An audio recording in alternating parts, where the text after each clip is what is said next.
Hello, welcome to today's edition of Pegasus Test. On today's edition, we're going to go over the pistol drawstroke. Alright, things are starting to open up here as our COVID crisis is hopefully coming to an end. And as we've had in previous videos of this series, people have gone out and bought a lot of firearms during the COVID crisis as they've worried about maybe the apocalypse is upon us, or they just have a need for self-protection. As I've done several transfers in my company to people, the predominant firearm that people are buying is the handgun. And under the current COVID situation, in a lot of places, people are having two problems. One, getting ammunition. Two, having a place to go practice.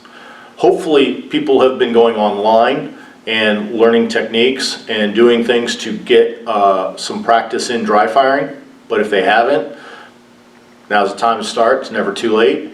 What we're going to do in this video is go over a technique to get the pistol out of your holster and on target. Alright, for today's demonstration, I've picked a pistol and holster combination that should be easy to see on video, but this will work with any holster combination. In the demonstration today, I'm using an FNS9 long slide and a government issue M12 holster, or also known as the UM84 if you buy it on the civilian market. Now the steps to get the pistol out of the holster. If you have a holster with retention, retention can come in many forms. Sometimes it's simple compression. There's no straps, there's no bails, there's no levers or anything like that, or flaps. It's just the simple tightness of the holster keeps that pistol in. Other methods are like here in this military style flap holsters. The flap is the retention device. Others will have a bail, some will have a strap with a snap or button.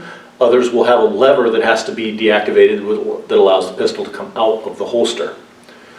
I'm going to use this military flap style holster as a way to demonstrate in the most visual way.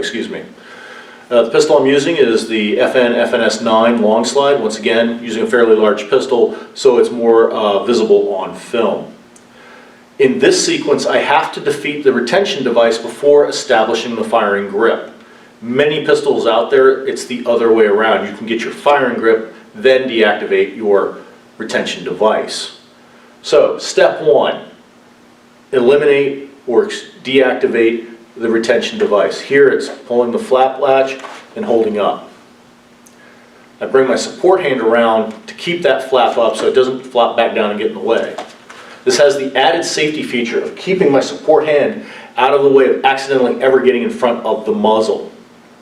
Okay, step two, establish my firing grip. Once I have that grip, I keep my trigger finger alongside the holster, so as the pistol comes out, it just falls along the side of the frame as you see here. Step three is I rotate towards the threat and bring my hand together so I have a two-handed firing grip if possible. And the reason I'm saying if possible, your support hand may be doing something else during this drawstroke. It may be holding more ammo. It may be holding someone at bay. It might be helping a wounded partner or any other thing. You might not be able to use both hands. If you are, establish that two-handed firing grip. You're going to have better accuracy. The next step is you look at your target and you extend the pistol until the sights come straight up into the line of sight. When you reach full extension of your arms, also called biomechanical lock, your sights should be on target. When you reholster, it's the reverse. So, I've either not had to fire or I have dealt with my target and I need to holster up to be able to do other things with my hands. I bring it back into my chest. The reason that is, from my chest here, if I have to go back out, I can. It comes back up into my line of sight. Or if I have to orientate on a different threat, it's nice, close and ready, and it's in a good position where I can retain my pistol should I go hand to hand from a surprised person getting to me closer than I think they were. Now, from here, I use my support hand to get the flap back up, orientate, and put the gun back in the holster. Now, there's plenty of schools of thought out there about holstering. Some say you should completely keep your eyes on the target all the time and be able to reholster without looking at it. If you can achieve that level, by all means, good. There's nothing wrong with that. There's also absolutely nothing wrong with looking at your holster to safety reholster it. Because think about it. If you've taken your firearm out, you've discharged it, and you need to reholster, it means you need to do other things with your hands, and the threat should have gone away. When are you going to reholster in a thing where you still have the threat coming at you? Think about it. If you're on a range practicing, it's just good safety to look and see what you're doing as a safety precaution to all those around you. In a fight, if I'm reholstering my firearm, it's either completely defective and no longer usable to me, which at that point, retaining it, it's a good argument whether you need to or not, especially if the threat is still actively on you. If you're reholstering, it means you've dealt with your problem and that you need to go on and do other things with your hands, whatever those other things may be.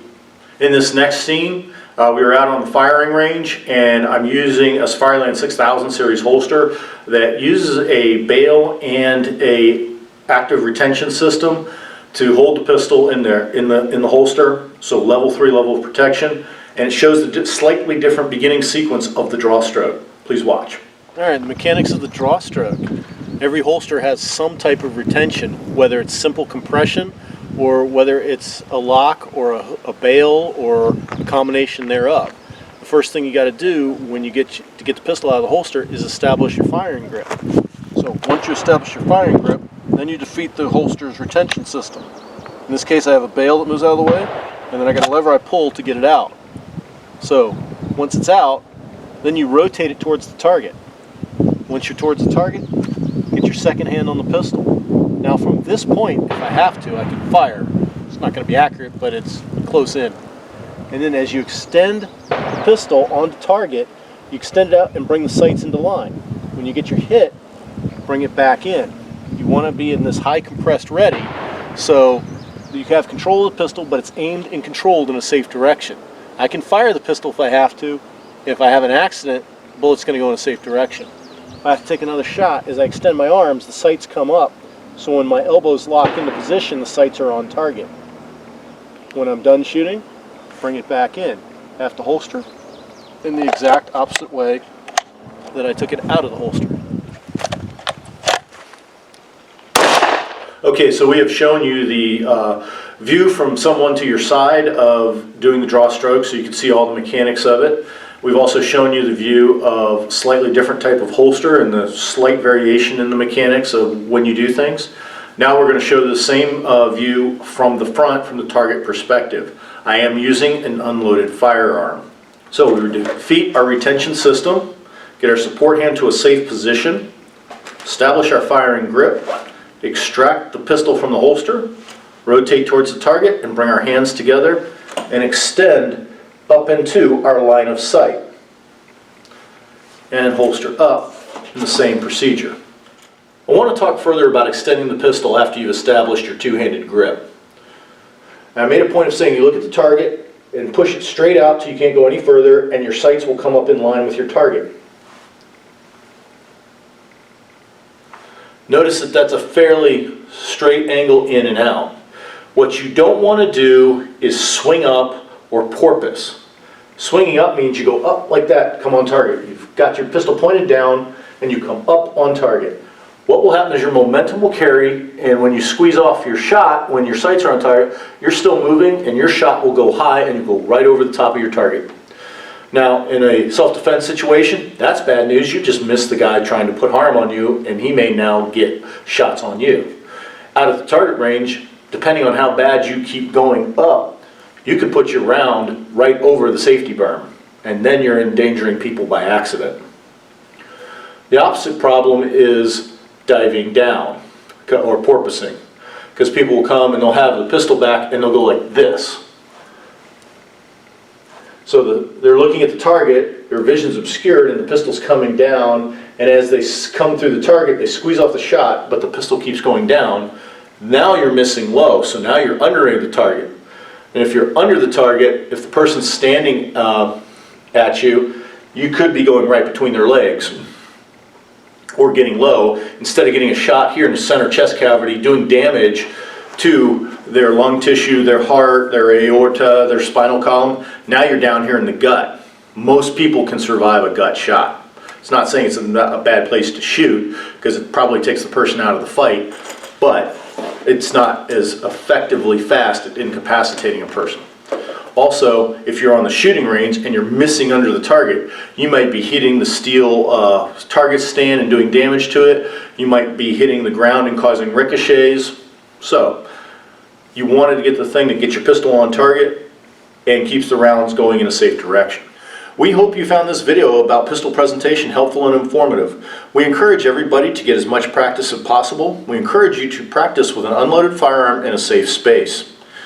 We also actively encourage you to get as much live fire practice as practical once things open and get back to normal.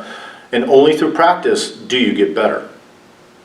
Please comment, like, and subscribe, and tune in for future videos on pistol mechanics.